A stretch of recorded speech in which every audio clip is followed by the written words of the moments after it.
देता हूँ अपने बहुत ही प्यारे भाई ओज का बहुत सशक्त हस्ताक्षर इस समय जो कि मंचों पर छाया हुआ है, बहुत ही प्यारा भाई अर्पित सीतापुर से हमारे बीच में आए हैं। हम पढ़ने वाले लोगों से ज़्यादा महत्वपूर्ण लोग हमारे प्रत्यक्ष बैठे हुए हैं, लोगों को अपना आशीर्वाद देने के लिए, हमारी कविताओं की समीक्षा करने के लिए और उनके सामने में अपनी प्रस्तुति से, अपने कविता पाठ से अपनी काफ़ी जजमाने के लिए आया हूँ। तो आप लोग मिलकर अपना सुभाषित देना, आशीर्वाद देना। और मैं कुछ, क्योंकि मैं आपके सामने कविता पढ़ूँ ये तो बहुत बड़ा विषय है, सूर्य को दीपक दिखाने जैसा है। आप लोग आशीर्वाद दीजिएगा, मैं शुरू होता हूँ। एक छंद पढ़ता हूँ कि ओज का कवि क्यों बनता है, ओज की कविताएं क्यों उसको लिखनी पड़ती हैं। मन मांगता हूँ थोड़ी देर थोड़ी गंभीरता रखिएगा और मैं आशीर्वाद चाहता हूँ, आपका कविता सुनिए कि कौन लिखेगा शहीद परिवार की कथाएं, कौन विधवा की व्यथा आंसुओं को गाएगा, और सूने को क्रंदन को बहना के बंधन को नौनिहालों के निर्दोष नैन लिख पाएगा। और दोस्तों की याद, वृद्ध पिता की फरियाद बोलो, कौन इस तमस को सूर्य बन खाएगा।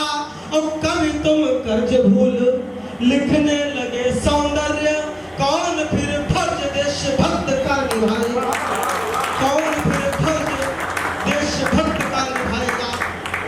ये हमारी युवा पीढ़ी, जो नए लोग आगे निकल करके आते हैं, ये हमारे युवा साथी हमारे देश के लिए क्या है, ऐसे आयोजन जब करते हैं तब एक छंद रखता हूँ, आपका आशीर्वाद मिले।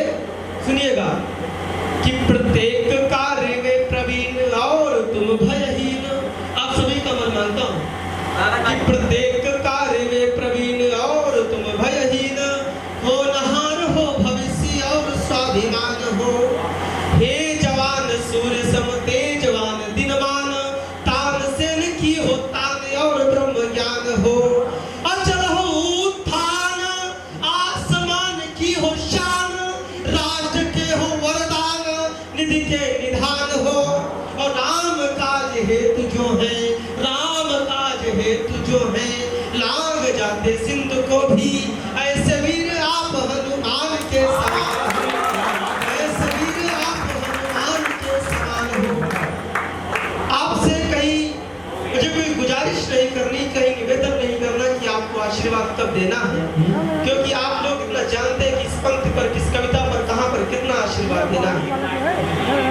सुनिएगा, एक और छंद पढ़ता हूं कि नेता सुभाष चंद्र बोस कैसे बने। विनय भैया सुनिएगा, कुलदीप कलश भैया सुनिएगा, आपका विशेष आशीर्वाद चाहता हूं। सुनिएगा कि देश को आजाद करने का ऐसा किया काम। चाचा जी, बातें तो बाद में हो जाएगी, है ना।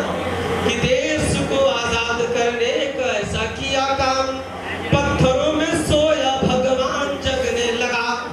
आन बान मान शान अस्मिता बचाने हेतु, बच्चा बूढ़ा और नौजवान जगने लगा। और नेताजी सुभाष चंद्र बोस हुए जामवंत, भारत का सोया हनुमान जगने लगा। और जो कहीं पे सो गया था, जो कहीं पे सो गया था, देश का ही स्वाभिमान, जो कहीं पे सो गया था, राष्ट्र का ही स्वाभिमान। जय घोष जय हिंद गान जगने लगा, जय घोष जय हिंद गान जगने लगा। हम लोग विभिन्न क्षेत्रों में बढ़ते हैं तो देखते हैं लोगों के हृदय में परिवर्तन आ जाते हैं, स्वभाव में परिवर्तन आ जाते हैं। कौन से लोग कैसे परिवर्तित हो जाते हैं, कौन हिंदुस्तानी बन जाया करता है। तब एक छंद पढ़ता हूँ, आपका आशीर्वाद मांगता हूँ। सुनिएगा कि जाग जाग राग लिखे संचालक महोदय, थोड़ा सा कविता सुन लो, हलचल थोड़ी कम कर दो, सब लोग बैठ जाओ, कविता सुन लो, है ना। जो करने हैं वो करें, बाकी काम तो बाद में हो जाएंगे। कविता सुनने के लिए आए, कविता सुनाने के लिए आए, तो दोनों काम पहले कर लें। सुनिएगा कि जाग जाग राग लिखे और कोई राग लिखे। विशेष मन मांगता हूँ आपका, सुनिएगा कि जाग जाग राग लिखे और कोई राग लिखे, जो भी लिखे त्याग वही ज्ञानी बन जाता है। है। और पाक के सूक्ष्म युवा पीढ़ी के साथ ज्यादातर ऐसा होता है। तब सुनिएगा कि जाग जाग राग लिखे और कोई राग लिखे, जो भी लिखे त्याग वही ज्ञानी बन जाता है। और पाक के सूक्ष्म प्रतिभा को कोई भी सामान्य व्यक्ति बात बात में ही अभिमानी बन जाता है। और कायर निर्लज्जता की दृष्टि से है वो तो प्रोत, स्वयं के स्वार्थ को लसानी बन जाता है। और हिया में बसा ले, और हिया में बसा ले दिव्य छवि भारती की, जो बस वही व्यक्ति हिंदुस्तानी बन जाता है। बस वही व्यक्ति हिंदुस्तानी बन जाता है। खाली बैठने के लिए आए, वाह तो करो। हाँ, हमारे संचालक महोदय सो जाते हैं बीच में, कोई बात नहीं। एक कविता और सुनिए, एक छंद और सुनिए कि ठेस मन को लगे तो निज मन रखो शांत, ठेस मन को लगे तो निज मन रखो शांत, अशांत मन को किया तो झेल नहीं पाओगे। दुनिया है खेल, यह दुनिया सिखाती है खूब, किंतु दुनिया के खेल तुम खेल नहीं पाओगे। प्रभाव के अभाव है, स्वभाव के है निभाव, दुनिया में कुछ भी सब प्रेम नहीं पाओगे। और प्रेम क्या है भैया? कैसे भैया सुनिए कि खेल यह दुनिया सिखाती है खूब, किंतु दुनिया के खेल तुम खेल नहीं पाओगे। प्रभाव के अभाव है, स्वभाव के है निभाव, दुनिया में कुछ भी सब प्रेम नहीं पाओगे। ये प्रेम है पवित्र विचित्र नेह का लगाओ, ये प्रेम है पवित्र विचित्र चित्त का लगाओ। देह के सानिध्य मध्य प्रेम नहीं पाओगे, देह के सानिध्य मध्य। लगता सो गए, चलो कोई बात नहीं, जगाता हूँ। एक कविता और पढ़ता हूँ, रोज की जब आप जागेंगे, क्योंकि हम लोग जब तक संगठित नहीं हुए तब तक हमारा देश में क्रांति नहीं हुई।